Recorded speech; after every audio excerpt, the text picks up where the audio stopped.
लेकिन बिना आरएसएस के भड़काए क्या इस प्रकार के दंगे हो जाएंगे? क्या आरएसएस, क्योंकि आरएसएस एक अपंजीकृत संस्था है, उसकी सदस्यता नहीं है। कोई दंगा फसाद कराता भी है तो कह देता ये तो हमारा मेंबर नहीं है। अरे तुम्हारा पंजीयन नहीं तो मेंबरशिप कहाँ से होगी? चंदा वसूली ये करते हैं, ये पैसा जाता कहाँ है? अकाउंट इनका कहाँ है? हर विजयादशमी पर और गुरु पूर्णिमा पर इनके पास करोड़ों रुपए, सैकड़ों करोड़ रुपए चंदे में आते हैं। वो पैसा कहाँ जाता है? जब संघ का अकाउंट ही नहीं है तो पैसा कहाँ जाता है? लेकिन अब तो बहुत लंबा समय हो गया, 100 साल हो गए कांग्रेस का लंबे समय शासन। बात ये शासन की बात नहीं है।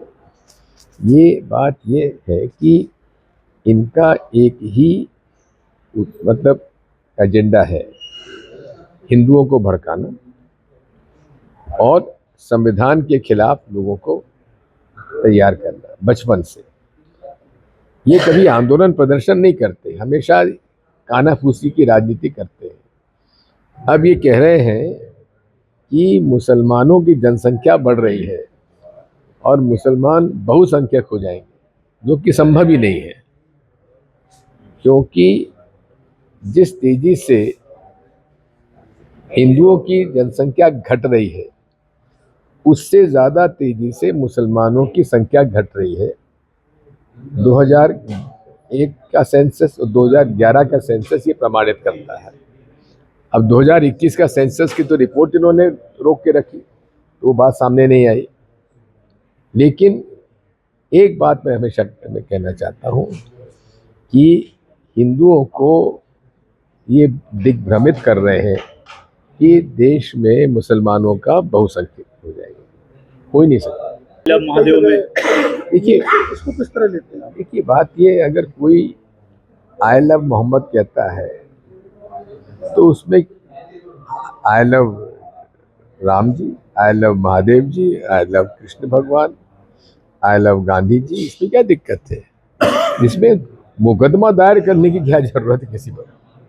लेकिन ये कहा जा रहा है कि टूल किट की तरह यूज किया जा रहा है उसका, और दंगे भड़काए जा रहे हैं उसकी आड़ में, आई लव मोहम्मद की आड़ में। देखिए दंगे पर तो सरकारी अधिकारी, कर्मचारी और सरकार की नीयत पर निर्भर होते हैं।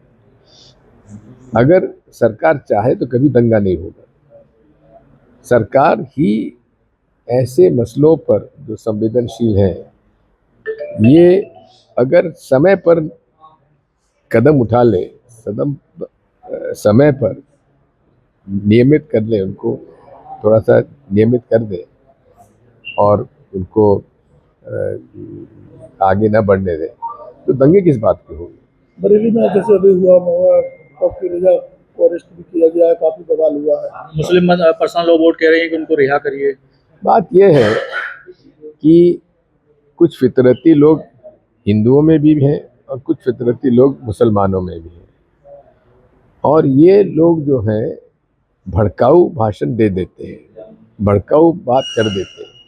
अब जैसे एक घटना इंदौर में हुई, एक भाजपा की विधायक जी हैं, उनके लड़के ने सराफा की मीटिंग करी और कहा कि आपके दुकान अगर आपने मुसलमान को दे रखी तो खाली कराओ। कोई आपके यहाँ कारीगर मुसलमान लगा हुआ तो उसको हटाओ। ये तो सरासर अपराध है, कानूनन अपराध है, संविधान के खिलाफ है।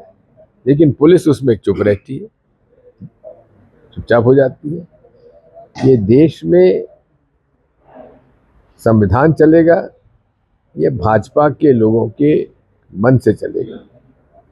ये आज गंभीर प्रश्न है, और जहाँ तक कांग्रेस पार्टी का सवाल है, हम इन चीज़ों को बर्दाश्त नहीं करते। आरएसएस के भी 100 संभल में और बरेली में बुलडोजर एक्शन हो रहा है। संभल में आज मस्जिद गिराने के लिए देखिए बिल्कुल, ये बुलडोजर जो है, कोई अवैधानिक निर्माण हो तो उस पर कार्रवाई करिए, लेकिन आप किसी को, एक व्यक्ति के अपराध पर आप उसके परिवार को दंड दे रहे हो, ये कहाँ तक न्याय है?